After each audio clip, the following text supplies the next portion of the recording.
Selamat siang, perkenalkan nama saya Elizabeth Selvina. Saya adalah dosen tetap di Sekolah Tinggi Filsafat Teologi Jeffrey Makassar. Saya bergabung sebagai dosen di Prodi Pendidikan Agama Kristen dan mata kuliah yang saya ampu saat ini adalah Pendidikan Agama Kristen Anak. Pendidikan Agama Kristen Anak adalah mata kuliah yang tergabung dan masuk dalam rumpun mata kuliah terapan.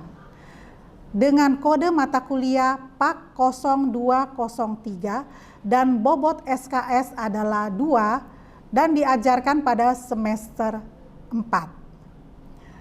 Capaian prodi yang dibebankan kepada mata kuliah ini adalah dalam CPL 1, memahami dasar pelayanan anak dalam konteks agama Kristen, serta prinsip-prinsip pengajaran yang sesuai dengan perkembangan anak. CPL 2 merancang strategi pelayanan anak di keluarga, gereja, dan sekolah berdasarkan karakteristik anak. CPL 3 adalah menolong anak mengerti Injil dengan cara yang sesuai dengan usia dan perkembangan mereka. CPL 4 menganalisis dan memanfaatkan pengaruh media digital terhadap anak dalam konteks pendidikan agama Kristen. CPL 5 menyusun dan menerapkan metode disiplin yang positif dan sesuai dengan nilai-nilai Kristen dalam pelayanan anak. CPL 6 mengenal dan mengaplikasikan prinsip-prinsip gereja ramah anak serta mendidik para pelayan anak di gereja. Sedangkan capaian pembelajaran mata kuliah atau disingkat CPMK, CPMK 1 yaitu mampu memahami dasar-dasar pelayanan anak.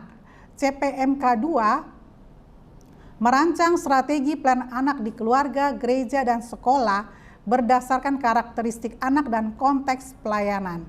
CPMK 4 menganalisis dan memanfaatkan pengaruh media digital terhadap anak dalam konteks pendidikan agama Kristen. CPMK 5 menyusun dan menerapkan metode disiplin yang positif dan sesuai dengan nilai-nilai Kristen dalam pelayanan anak. CPMK 6 mengenal dan mengaplikasikan prinsip-prinsip gereja ramah anak serta mendidik para pelayan anak di gereja. Kemampuan akhir dari tiap tahapan belajar yang diharapkan dalam mata kuliah ini atau yang disebut dengan sub CPMK 1 mampu memahami dasar-dasar pelayanan anak dalam konteks agama Kristen. Sub CPMK 2 mampu membantu anak mengerti Injil melalui pendekatan yang sesuai dengan tahap perkembangan mereka. Sub CPMK 3 mampu mengenali karakteristik anak dan merancang pelayanan yang sesuai dengan tahap perkembangan mereka. Sub CPMK 4 mampu merancang dan mengimplementasikan strategi pelayanan anak di keluarga, gereja, dan sekolah. Sub CPMK 5 mampu mengaplikasikan metode disiplin yang sesuai dengan ajaran Kristen dalam pelayanan anak. Sub CPMK 6 mampu menganalisis pengaruh media digital terhadap perkembangan anak dan merancang pembelajaran yang memperhatikan hal tersebut. Sub CPMK 7 mampu menyusun pendidikan untuk para pengerja anak yang sesuai dengan prinsip-prinsip pelayanan anak Kristen. Sub CPMK 8 mampu mengenali gereja ramah anak dan menerapkan prinsip-prinsip tersebut dalam pelayanan anak. Mata kuliah PAK Anak adalah mata kuliah yang membahas masa anak dan remaja sebagai suatu masa yang terbatas. Karenanya pendidikan tentang anak perlu diberikan dengan baik. Mata kuliah ini menjelaskan pengertian tentang pendidikan agama Kristen, hakikat anak, pokok pengajaran Kristen yang perlu diketahui anak dan remaja, memberitakan Injil pada anak dan remaja secara sederhana, dan mendidik anak tentang iman Kristen di rumah, gereja, dan sekolah. Bahan kajian materi pembelajaran atau pokok-pokok bahasan yang dibahas dan diuraikan serta dijelaskan dalam materi perkuliahan adalah dasar pelayanan anak, pribadi pendidik anak, menolong anak mengerti Injil, karakteristik anak, strategi pembinaan anak, metode disiplin, pengaruh media digital pada anak, pendidikan para pengerja, dan mengenal gereja ramah anak. Sedangkan metode mengajar, metode pembelajaran yang dipakai di mata kuliah ini, selain penjelasan materi pengajaran lewat diskusi, ceramah, juga tanya jawab, dan juga materi pembelajaran yang disampaikan dilaksanakan secara daring atau dalam jaringan. Dan materi pembelajaran yang disampaikan dengan menggunakan alat peraga seperti papan tulis, media digital, dan yang lain sebagainya. Sedangkan saat ini materi ajar yang dibahas adalah materi ajar pada pokok bahasan yang ke-10, yaitu tentang metode disiplin.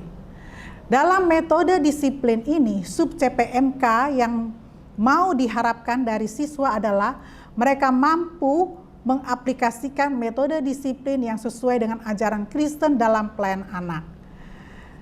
Dan tujuan pembelajarannya adalah mereka mampu menjelaskan penyebab disiplin, menerapkan metode disiplin yang positif dan sesuai dengan perkembangan anak, menyusun rencana disiplin yang membantu membentuk karakter anak sesuai dengan ajaran Kristen, mengidentifikasi tantangan dalam penerapan disiplin, dan memberikan jalan keluarnya.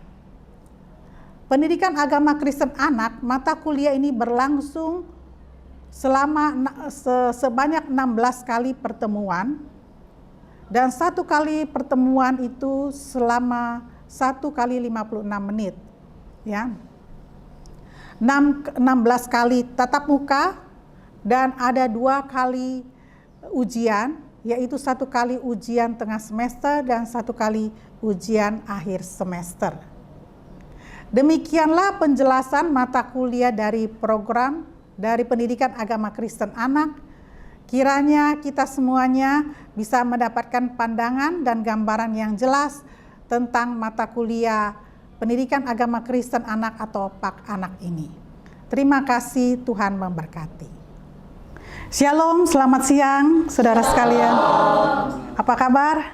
Baik. Sudah siap ikut mata kuliah saya? Siap. Oke, nah saya minta saudara Yohanes bisa pimpin kita dalam doa ya.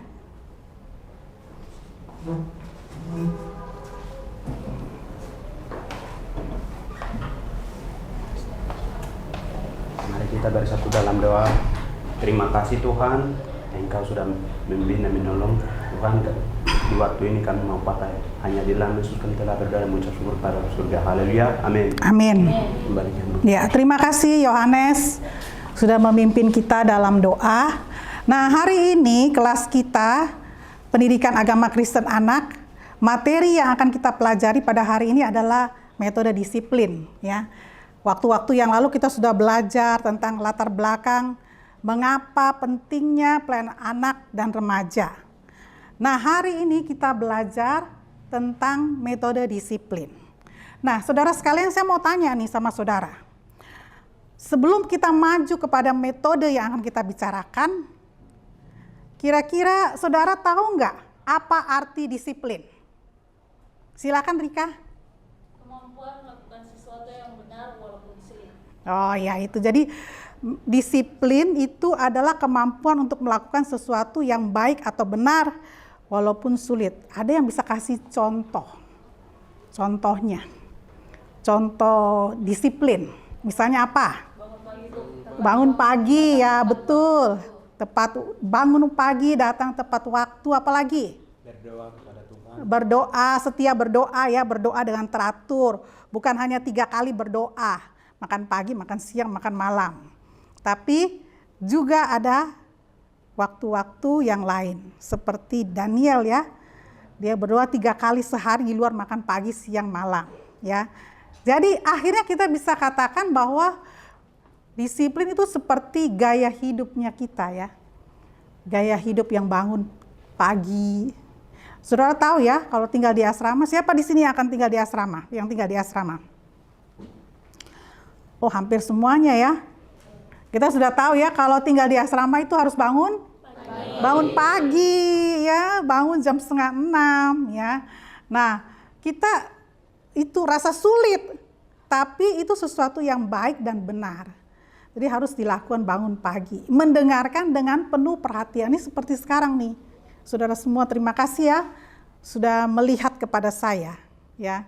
Itu adalah salah satu ciri dari karakter penuh perhatian ya. Saudara mendengarkan dengan penuh perhatian, itu adalah gaya hidup disiplin dan itu harus dilatih.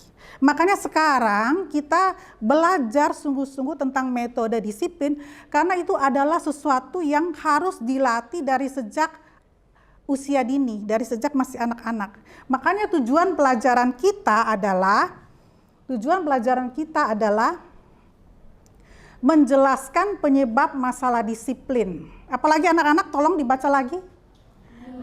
Kan metode disiplin sesuai perkembangan anak. Yang ketiga, Menyusun rencana disiplin yang membantu membentuk karakter anak. Yang keempat, Mengidentifikasi tantangan dalam penerapan disiplin dan memberikan solusi. iya, jadi dalam mata kuliah kita, materi ajar metode disiplin, inilah yang diharapkan akan mampu kita lakukan sebagai hamba-hamba Tuhan. Yaitu kita bisa mengetahui penyebab masalah disiplin apa. Mungkin kita sebagai guru atau sebagai hamba Tuhan, sebagai gembala sidang ya, dan bagaimana kita menghadapi masalah disiplin yang terjadi khususnya pada anak-anak yang Tuhan percayakan kepada kita ya. Tadi kita sudah bicarakan soal tentang disiplin ya. Sekarang kita lihat penyebab masalah disiplin yang pertama. Penyebab masalah disiplin yang pertama siapa? Anak-anak ya, anak-anak. Apa yang terjadi dengan anak-anak? Kejenuhan bisa menyebabkan anak-anak melakukan masalah disiplin. Misalnya mengganggu teman ya. Ya, apa yang kita bisa buat? Yaitu jalan-jalan, refreshing ya. Ya, ke kamar kecil, betul ya. Terus kasih time out, nyanyi dengan gerakan. Jadi kan pertama mereka begini, terus kalau saudara nggak masalah duduk begini karena saudara sudah dewasa ya, sudah bukan usia anak. Tapi anak-anak punya konsentrasi lebih terbatas daripada kita, sehingga kita harus kasih mereka refreshing time. Waktu yang di mana mereka punya kesempatan untuk melakukan kegiatan-kegiatan yang bervariasi ya. Berikutnya, masalah disiplin pada anak adalah kepentingan diri sendiri. Anak yang suka apa ini kalau kepentingan diri sendiri? Egois ya. Suka cari perhatian ya. Tidak biasa pikirkan orang lain, tuh biasa anak-anak seperti misalnya anak tunggal ya. Nah, apa yang kita bisa buat? Ini ada sarannya, kasih aturan khusus, karena dia suka cari perhatian, ya kasihlah dia tugas, bawa persembahan ya. Jadi ketua kelas di dalam kelas itu, kelas sekolah minggu atau kelas sekolah. Dan juga bisa, saudara yang paling utama adalah saudara bisa bicara pribadi ya. Time out artinya misalnya yang lain belajar, kasih dia kesempatan keluar bersama, bicara dengan dia ya. Berdoa ya. Atau ketika dalam pelajaran berlangsung kita lihat dia bikin masalah disiplin, ribut, mengganggu teman, tiba-tiba kita kasih dia pertanyaan, langsung kan dia kaget ya. Nah, itu yang bisa kita buat terhadap anak yang egois dan suka mencari perhatian. Yang berikutnya adalah apa? Kelakuan yang jahat ya. Kelakuan yang jahat bisa menyebabkan masalah disiplin. Apa itu kelakuan yang jahat? Kelakuan yang jahat itu bisa disebabkan karena latar belakang keluarga. broken home, ajaran yang salah, frustrasi, ya. Tidak ada teladan atau patron atau model yang baik, misalnya orang tuanya, ya. Anak ini suka bicara kasar sama temannya, suka menghina temannya, suka bullying. Mengapa? Oh, rupanya di rumahnya dia menjadi korban dari bullying di rumahnya oleh orang tuanya. Korban kekerasan oleh orang tuanya yang menyebabkan anak tersebut melakukan tindakan yang sama kepada orang lain. Karena dia rasa, seperti beginilah saya diperlakukan. Seperti inilah saya juga memperlakukan orang lain. Ya. Nah, apa yang kita bisa buat? Yaitu bicara dengan mereka dan berdoa. Berdoa untuk mereka, ya. Nah, ini penyebab masalah disiplin untuk anak-anak, bagi anak-anak. Nah, penyebab masalah disiplin yang berikutnya adalah ruangan. Saya bisa minta siapa namanya? Sinta, baca Sinta. Penyebab masalah disiplin di ruangan. Yang pertama, ruangan yang sangat terang atau sangat gelap. Yang kedua, kursi-kursi yang tidak sesuai ukuran. Yang ketiga, ruangan yang berantakan ataupun kurang rapi. Yang keempat, alihkan gangguan perhatian. Dan yang kelima, minimalkan gangguan. Ya, ini dia. Jadi 3 yang atas itu adalah penyebabnya. Yang 2 terakhir itu adalah saran yang kita bisa buat, ya. Jadi 3 penyebab masalah disiplin itu apa? Ruangan terlalu terang sampai anak gitu silau gitu lihat kita, ya. Ya, padahal kita nggak botak. Tapi silau, ya, sama anak-anak, ya. Ya. Ruangan yang gelap juga sampai dia nggak bisa lihat kita. Yang mana ini? Apalagi kalau Yohanes. Ruangannya gelap. Aduh, mana nih? Kakak Yohanes nggak kelihatan, ya. Ruangan yang sangat terang atau sangat gelap itu akan membuat masalah disiplin. Anak nggak nyaman, ya. Kursi-kursi yang tidak sesuai ukuran itu seperti misalnya anak kecil dikasih kursi tinggi, dia mau turun jatuh dia, ya. Waduh, dia nangis mengganggu seluruh kelas. Terjadilah masalah disiplin, ya. Ruangan yang berantakan, kurang rapi. Anak-anak mau masuk kelas, aduh kotor, ya. Bau apa? Ada yang bersin-bersin sampai yang dulunya yang datang sebelum masuk ke ruangan kelas sehat, masuk ke ruangan kelas jadi sakit, ya, karena ruangannya kotor, ya. Berikutnya, penyebab masalah disiplin berikutnya adalah guru. Apa yang terjadi dengan guru? Bisa baca, ini siapa namanya? Markus, bisa baca Markus. Tolong itunya dikasih supaya bisa dilihat. Penyebabkan masalah disiplin guru. 1. Kesiapan dapat menyebabkan masalah disiplin. 2. Pengawasan dan rendah dapat menyebabkan masalah. 3. Gagal dan 4. Otoritas rendah. 5. Kemampuan berbicara rendah. 6. Sikap yang buruk dapat menghancurkan pelayanan. Ya, ini dia. Ini penyebab masalah disiplin pada guru, ya. Persiapannya kurang, ya. Dia nggak menguasai pelajaran. Kemudian dia tidak bisa mengawasi, kelas ribut, dia nggak bisa awasi. Mungkin dia pegang-pegang kukunya dia, pokoknya dia nggak bisa. Dia katakan tenang, tenang. Nggak ada yang mau tenang, semua ribut, ya. Dia tidak mampu menguasai kelas, ya. Dia gagal. Gagal dalam arti hidupnya dia juga. Otoritas rendah, anak-anak nggak mau dengerin dia, ya. Kemampuan berbicara rendah artinya mungkin suaranya terlalu kecil, ya, atau gagap atau seperti itu, ya. Nah, kemudian sikap yang buruk, misalnya saja dia punya sikap yang tidak baik, itu juga bisa menghancurkan masalah disiplin, ya. Nah, Bapak, saudara sekalian, di antara ketiga penyebab masalah disiplin ini, mana yang paling utama? Guru, ya. Apa yang kita bisa buat untuk mengatasi masalah disiplin pada guru? Ada yang bisa tahu apa yang kita bisa buat untuk mengatasi masalah disiplin pada guru? Jadi kita udah setuju ya guru, ya. Ya, apa yang kita bisa buat? Betul sekali Rika, membuat persiapan yang memadai.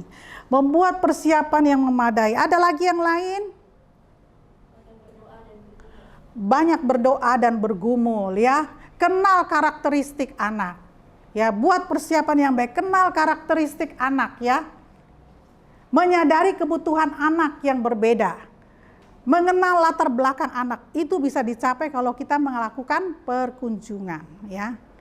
Buat persiapan yang baik, apalagi berdoa ya. Kenal karakteristik anak.